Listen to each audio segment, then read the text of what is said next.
এই শীতে গোসল করলে মানুষ না ব্যাং হয়ে যায়। সাবধান, ডাক্তার কইছে আজ পুকুরে গোসল না করলে শরীর ধরে বাত বইসা যাইবো। বাত তাইলে তো আমি নড়তেই পারুম না। এই শীতে পুকুরে নামলে মানুষ না ইলিশ হয়ে যাবো। আরে আজ পুকুরের পানি একদম কুসুম গরম, কাল রোদে পুকুর ফুটে গেছে। সত্যি কইতেছ?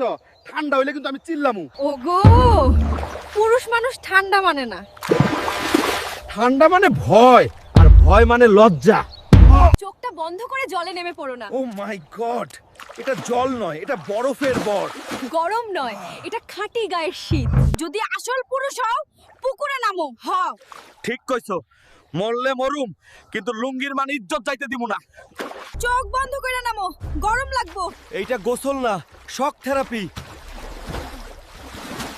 ও মাগো, এই পানিটা গরম আছিল না? গরম না রে, একদম খাঁটি গ্রামের শীত। এইটা গোসল না, এইটা শাস্তি। ডাক্তার কে জানো? ডাক্তার আমি নিজেই। এই সংসারে রোগ কম, ডাক্তার বেশি। ঠিক। হে আল্লাহ, শত্রু দিলে দাও, কিন্তু বুদ্ধিমান বউ দিও না।